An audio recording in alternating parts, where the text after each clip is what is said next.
My name is Emma Spence. I'm from Cambridge, Ontario, Canada. I am on the UNL gymnastics team and I am a senior. I started gymnastics when I was 7 years old. I started training at Cambridge Kips Gymnastics Club. I actually started gymnastics because my younger sister started it first. She came home and was able to do like cartwheels and flips around the house, and I was kind of jealous and wanted to do it too. So that's how I got into it, and I stayed in it just because I love doing it.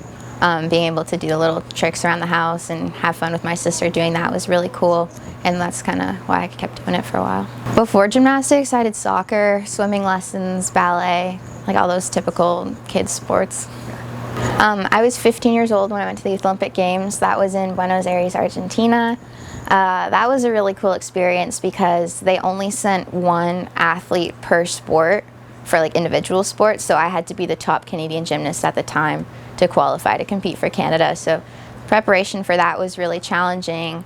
Lots of big international competitions leading up to it to qualify, but the experience there was really great.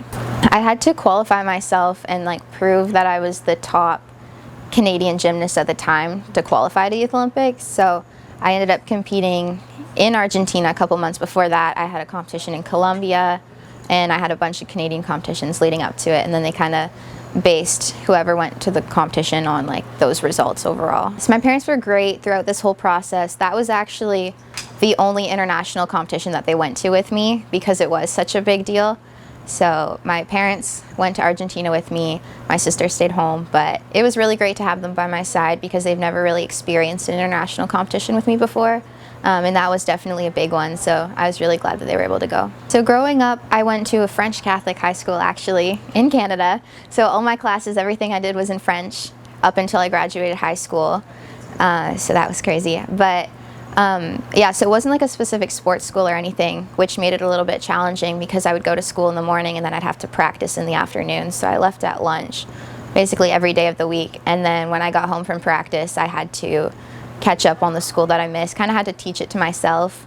I took some online classes so that I wasn't missing too much in person, but my mom was actually a teacher at my school, which was really helpful because she kind of helped me learn and understand the things that I didn't, or she would connect me to other teachers that would help me with what I made or what I missed to make it up. In Canada, we don't really have a homecoming and like all that kind of stuff. It's a little bit different. We did have a prom, but unfortunately it was canceled because of COVID, because I graduated, like my last year of high school was all during COVID, so it was all online. I think I stopped going to high school probably in the middle of grade 10 just because of like how COVID and everything was happening.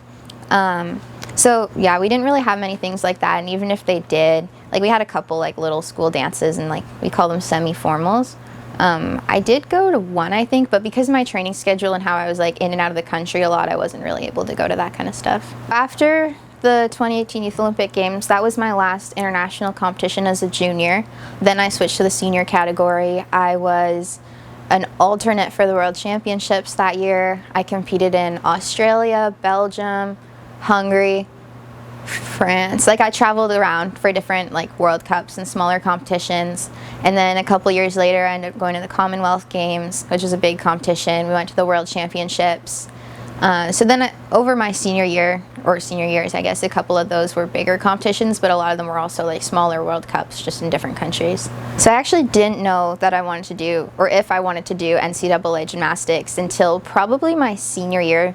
Once COVID happened is when I finally like considered it and heard about it, because I didn't really know what it was, and it's not very common for international students to do NCAA or like grow up watching it.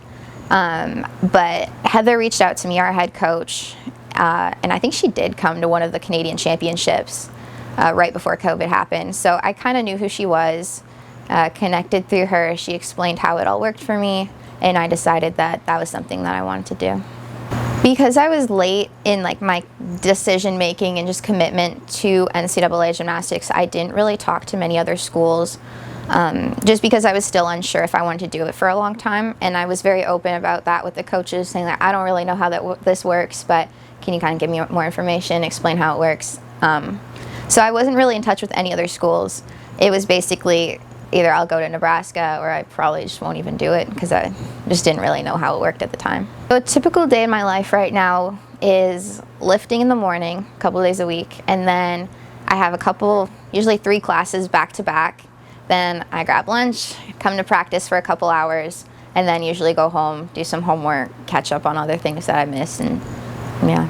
The most memorable moment in my gymnastics career was the 2022 World Championships, when Canada made history for qualifying for the Olympics that early in advance, and a historic bronze medal as a team. I think none of us were really expecting that at the time, so when it happened, we were just so happy, so overwhelmed, super excited, and it was just such a great moment. So I was actually an alternate twice for the Olympics, for Tokyo and for the Paris Olympics.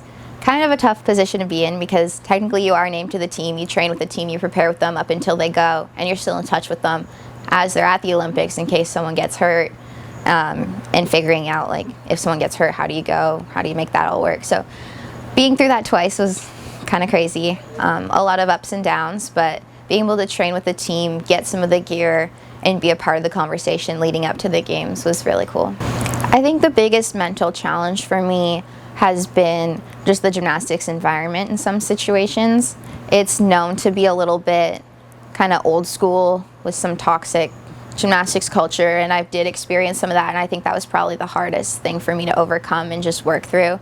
Realize what was okay, what was not okay, how to navigate those situations.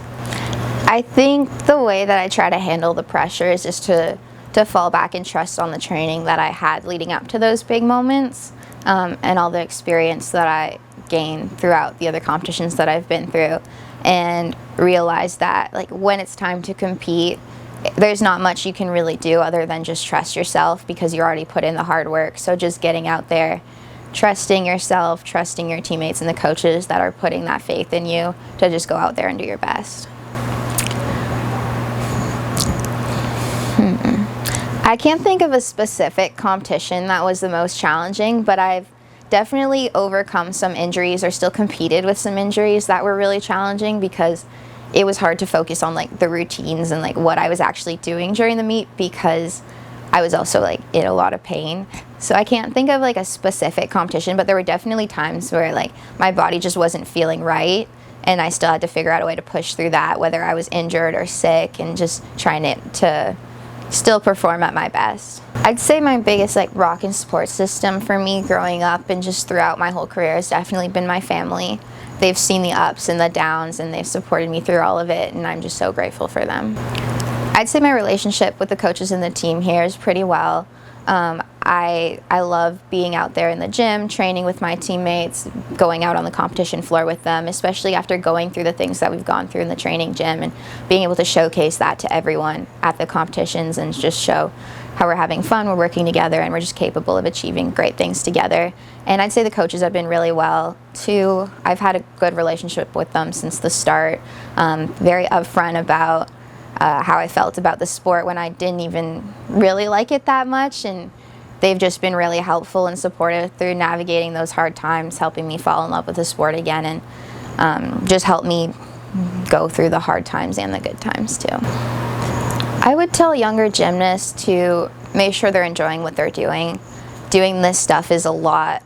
It is hard and it's a lot, but if you still love what you're doing and deep down you want to do it, it makes it easier. So no matter what they're doing, to make sure that they're enjoying what they're doing.